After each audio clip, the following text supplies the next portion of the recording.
Hey, what's up, everybody? Ralph here. So today's topic, I wanted to talk to you about lessons I've learned from having over $30,000 of credit card debt. Because if you watch any of my previous videos, then you know that I've accumulated over $30,000 of credit card debt, not once but twice in my life. So I have a little bit of experience when it comes to dealing with that kind of stuff. And what I've learned was I started reading this book called Psychology of Money, and it talks about how people deal with money, why they deal with money the way they do. And what I've learned was that, when it comes to personal finance, 80% of it is behavior and 20% of it is knowledge. So what do I mean by, behavior? So if for a lot of people, they believe in, when it comes to dealing with money, they have a belief system. All right. So for a lot of people believe that they're only going to make so much money in their life, right? They have like a $50,000 job. The most they'll probably make, depending on the type of job, is maybe 20,000 more. So maybe $60,000-$70,000 more. And it depends on the person. But if you believe that you're going to only make so much money in society, then the only way to get the things that you want in life, whether it's a car, a nice TV, or maybe you come up when you have an emergency and you got to pay bills, is through credit. So a lot of people get the credit card. So people believe that as long as I can keep my job, I can maintain this credit. So I can put things on credit, and I can as long as I pay the minimum, I can maintain this lifestyle. But obviously, we all learn that when there's an emergency or there's a pandemic or whatever, and you lose your job, you get to you lose then those bills pile up, and they have to be paid back. But a lot of people believe this because they know that they can't make they have this belief that they can't make a certain amount, so they got to put everything on credit. And I have another video where it talks about the difference between wealthy people and everyone else. All right, and wealthy people, they have this mindset that I can accumulate wealth, I can build money, I can make millions of dollars. Other people, they don't. All right. So they shut off their brain. They say, instead of figure out how they can accumulate wealth, they just say, I can't. It's not possible. So it's really a mindset. So when it comes to understanding the behavior of money, it really depends on the people believe and what people believe. What people believe in money, how people believe when it comes to like dealing with money. One person can think, spending or buying things is crazy for one person, but the other person, it makes sense. All right. So it's for everybody else. For everyone else, it's like everyone has a different mindset when it comes to dealing with money. All right. So just understand that 80% of it is behavior, and the other 20% is knowledge. And once you build, and people that really understand that, once they change the behavior and maybe start and learn to spend less than they make, then all they got to do is add the knowledge part, which is, investing in stocks, investing in real estate, starting a business. And that's how they can grow their money. Right, and make more money. So it's really like understand that behavior. So if you want to be a person that has money that's left over every month, then you need to save more than you spend. All right, and then once you take that money that you save, then you're investing it into vehicles that can make you more money. All right. So, and it's going to be a top 5 thing. So that was my first thing. So the second thing I learned having over $30,000 debt is there's no better way to kill wealth building than having credit cards. All right. So let's imagine this, right? So imagine, and we all know that credit cards, if you have a balance like that APR can be anywhere from like 18 to 26%. So imagine having an investment tool, whether it be real estate or a business or stocks, that's giving you 18 to 26% return on your money every year. I mean, you'd be a millionaire within 10 years, maybe less, right? Depending on how much money you invest. So imagine you getting that kind of return on your money.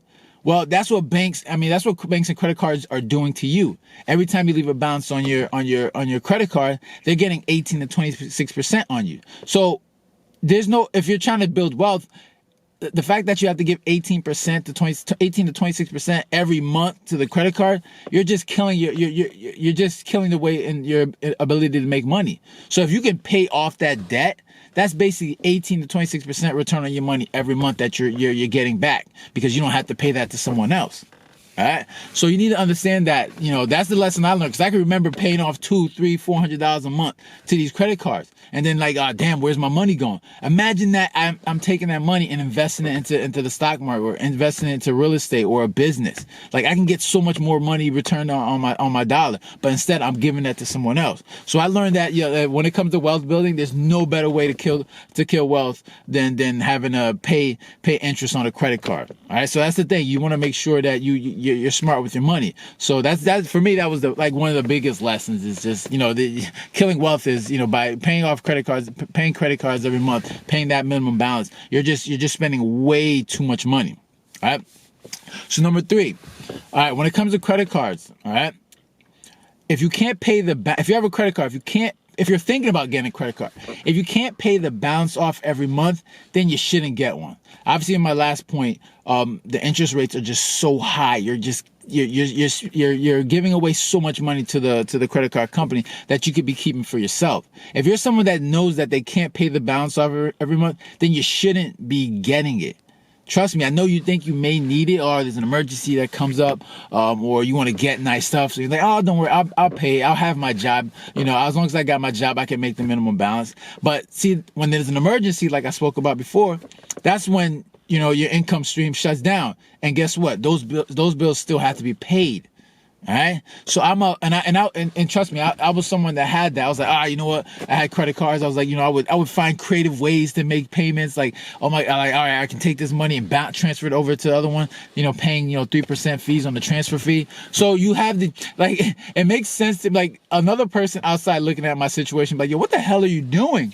But in my head, it makes sense. I was like, look, I'll pay this off within a year. And I remember telling myself that, I was going to take $20,000 because I had to pay it for, I was selling my house, and I needed to come up with $20K. So I took out all these loans. I was like, I'll pay that off in like a year and a half. I quit my job, and guess what? Those credit cards bills still needed to be paid. So there's you just need to understand that if you don't have the money to pay, then you shouldn't use a credit card. And if you're not paying the balance off every month, then you shouldn't pay. Like if let's say you have $1,000 in your bank account, cash, you shouldn't be buying an item that's over $1,000, because you don't have the money. Okay, so you shouldn't be doing that. If you don't have the cash in your bank account, then you shouldn't be using that on a credit card. You should be treating your credit card like a debit card. Whatever cash you have in your bank account, that's what you should be using for that card. All right. So number 4, the fourth thing that I learned from having over $30,000 of credit card debt, that budgeting is important. All right. It's hard to know where it's hard to manage your money if you don't know where it's going. All right. And I know people don't like to budget. It's one of the most boring things. When I think about budgeting, it's like, oh my God, it's annoying. I don't even want to, it hurts my brain. I don't want to deal with it, but it's very necessary, especially if you're someone that just doesn't know how to deal with money. All right. You need to, when creating a budget, you need to know how much money that's coming in. All right. Whatever your job is, if whatever amount of money you make every month, whether it's like, if it's like $3,000, once you got that down, then you need to know what's going out. All right. And once you figure that out, then you're like, all right, you're either in the red or in the green, all right? And you need to make sure that you're spending less. And you can't know that unless you budget. A lot of people have the tendency to just be like, you know what, as long as I got my job and I can pay for things, I'm not even going to figure out how much is going out. And that's why people at the end of the month, they say, I don't got any money. You don't got any money because you don't know what's going out. You don't know what's coming in, but you have no idea what's going out. So it's important to create a budget and understand where your money is going, so then you can manage it going forward. Because you really need, when it comes to building wealth, when it comes to to living below your means, you need to understand having that budget. It's like calories. Like when you want to lose weight, if you burn more calories than you consume, you're gonna lose weight. If you consume more calories than you burn, you're gonna gain weight. All right. So a lot of people need to understand it's like simple math. All right. If you make $3,000, then you need to spend less than $1,500 a month. And if you do that, you'll maintain a healthier standard of living. And a lot of people don't do that. So when creating a budget, it's important to just know where your money is going. All right, it's simple. And then even for myself, in the beginning, once I was trying to understand money, I had a budget. But now that I have a better idea of how my money's working, I know where my money's going. I don't even use a budget anymore, because obviously with credit cards, I know exactly how much I'm spending every month. So I just keep that same standard of living. I don't increase it any more than I make. I don't increase it anymore until I start making more money. All right. And even then, I still keep the same standard of living. There's times where if I want, let's say I want to go travel or I want to go on a trip, I already have an account. I have a travel fund. So whatever's in that fund is what I'm spending on my trip. All right. So it doesn't affect my, my living expense. So every month I make sure that, I got the credit card. I know exactly how much I'm spending every month. And I just keep that same standard of living. It helps you manage. And I don't have to budget as much, because I know exactly how much money's coming in every month. And as long as I'm spending the same amount, I don't really need the budget. But if you're someone that doesn't have an idea where your money's going, then it's important to write everything down, right? How much money's coming in, and then write everything that's going out. Right? And then you'll have a better idea of where your money's going and where you stand financially. All right. And number 5, the last thing I learned when it comes to having over $30,000 of debt is there's no better feeling than being debt free. All right. Right. You don't have to worry about, even during emergencies or during pandemics, you don't have that monkey on your back of, oh my God, I have to pay this bill. And if I don't pay the bill, they're going to send me to collections. I don't have that pain. So even if my business, takes a hit and I'm making, 50% less than I made the previous year, I'm not stressed because I don't have anyone that I owe money to. All right. Now, there's one thing. I don't want to stay like that forever, because if I'm someone that likes to invest, I'm investing in my plan is to invest in properties. So my plan is to eventually buy property, which I will have to, take on debt. All right. But that's a good debt. Any debt that makes you money is a good debt. All right. Now I plan on making a video, hopefully next week on, good debt versus bad debt. But, that's debt I want to accumulate, because that's going to help me make money.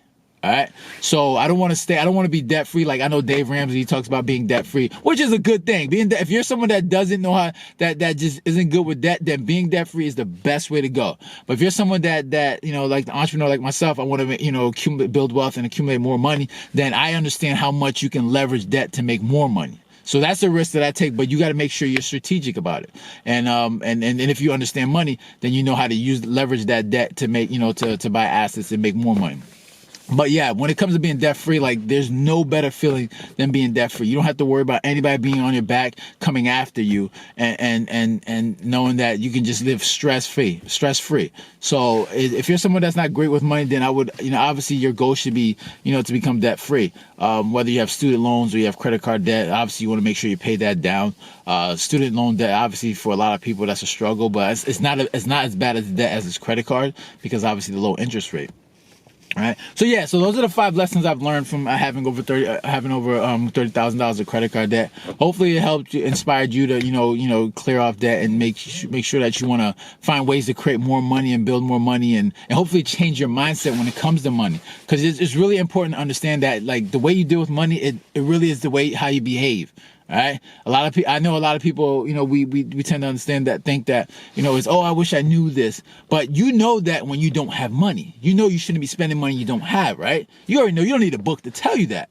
None of us do. But for some reason, we think of it differently. And that's why we have a different mindset when it comes to money. Maybe because no one really structures us in a way, or we're just not. I remember taking on debt and I was just like, yo, what am I doing? But it just made sense to me. And I would just keep doing it until I really I played the game Cash Flow 101, and really I saw it in front of me, and just seeing how I dealt with money, it was just like, oh. And it was the light bulb. It was the light bulb that I need to make sure. All right, Ralph, you need to figure this out and deal with money in a totally different way. So just understand that if you want to change the way you deal with money, then you really have to change your behavior. Save money, invest money, stop desiring to buy TVs and nice cars and stuff like that. And if that's what you want, then you need to increase your income and make more money and manage your money in a different way. All right. So I hope this video helped you. I hope to give you a little bit of insight on how to deal with money, and how to manage your money so that you can create more income for yourself. If you have any questions, make sure to leave a comment down below. Make sure to hit the like button, share, subscribe, and hope you guys have a good one. All right. Take care. Later.